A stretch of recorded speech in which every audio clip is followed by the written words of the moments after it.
What's going on, guys? Matty here, but you can call me Twig, and this is another episode of the Youth Squad Challenge. Did I actually say that correctly, or did I just completely mumble my words? I'm not sure, let me know. So, as you say, saw part in the beginning of every episode.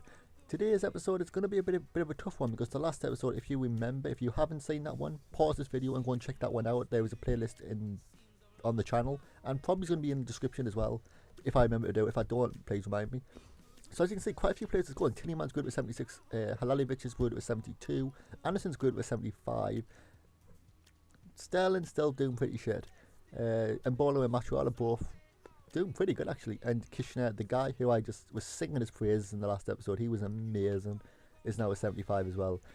And yeah, so this first game is against Fulham, and we go into this looking at them thinking they've just won their last 3 games against Rotherham, Leeds United and Bolton, so they are going to be a team that it's going to be quite tough, you know, this whole McCormack, Brian Ruiz, anyone else who I remember, but no, but Reckitt gets a red card, which isn't that uncommon. Sterling scores, and so does McCormack. Ross McCormack, I believe his name is.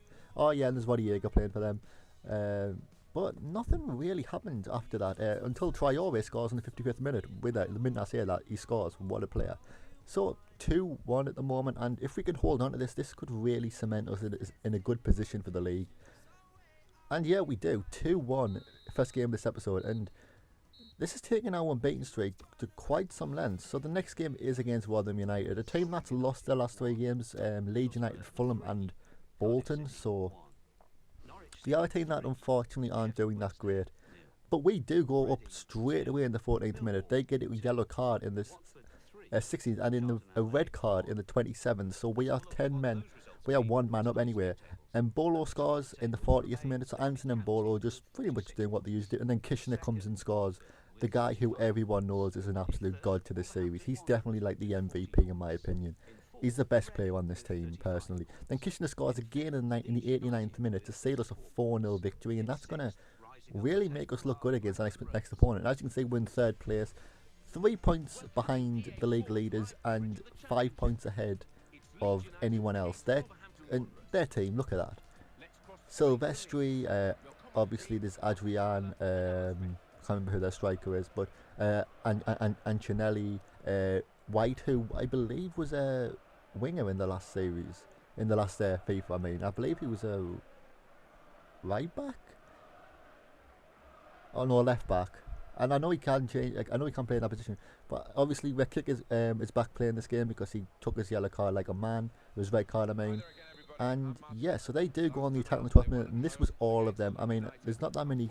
The reason I had this episode's quite short is because nothing really happened. White comes through, he shoots, and he scores.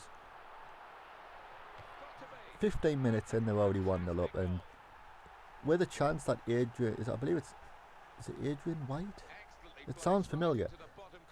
We should have closed them down, we should have done better, but we do attempt to go on the counter-attack with a nice little one, step over, that just slides past them. Sterling on the ball now, passed down on Bolo, who potentially should have passed it again, but unfortunately he didn't, and that ended that 39th minute. They pass it round, Bianchi to Austin, who passes it down to Argitelli. We clear it, and that's all what happened. It was end-to-end all game. We just ran at them, got tackled, they would run at us, we would tackle them. They get one chance and they get away with it. As you can see, we're just like struggling really to get anywhere with the ball. Tillyman now attempts, and I was going to try and go for a Tillyman long shot because I've been told he's really good with them, but again they would just close me down so quickly. And this was an unfortunate half, because straight after this, well, this half does end as a 1-1. And yeah, we personally I think we should have done better. I mean, they do cross it in here, and this gets incredibly close. I mean, if I don't know how to pronounce his name, Ancinelli, I don't know, scored, but the next chance does come up in the second half in the 60th minute, and it's from them once again. Oh no, it's not actually. Tillyman gets the ball, he passes it up to Halalic. Halalic now just tries to jump around a few players, passes it down to Anderson, who is a pretty decent player actually, who runs like he always does a nice little chop, 2 chops in a row. He tries to pass it through, but they unfortunately get there, and that was, I believe, no, it wasn't offside, but That'd have been pretty sick. So in the 89th minutes when the next chance happened, we run through past the Tinny man who can't really say anything because as you can see they just close us down so quickly. It's impossible for us to kind of get away. Sterling now tries to chop back, he doesn't make it. Up to Tillyman, who I was thinking should I try and go for the shot, but no, he's getting too close. Anderson crosses it in, but he's just offside, and that was devastating to us because that was pretty much the end of the game. They do bring on a substitution, but it's too late for us now, and it's really just too late for anything to really happen in this match. So yeah, unfortunately we do win. We do lose that game to an Adrian White goal, and I am disappointed with it. I'm not gonna lie. It was a bit of an annoyance for me playing this game, and recording it. I didn't really want to show you it because it was just such a boring game. And this episode was. The next game is against Ipswich Town though, and on the end of the defeat, we kind of went into this with our rotation squad, but kind of still a bit hopeful. But Jordan Knipe scores in the 8th minute, and we get 2 yellow cards straight back to back. Smith scores in the 41st, and I was thinking we have to score another one. It's the only way we're going to get back on form, is if we can score right now.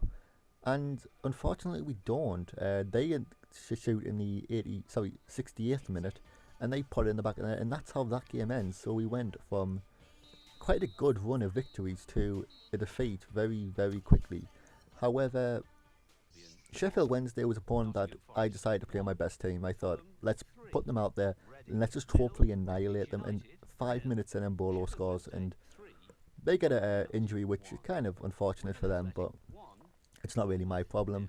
Jedvaj gets a yellow card, which is very uncommon, very common anyway. Emre Cantor somehow scores. Palmer scores for them, but Mbolo instantly just shoots and scores, and I'm pretty proud of him at the moment. He's doing really well. But Mbolo scores 2, Can scores 1, a 3-1 victory, and we're coming to the end of this episode already.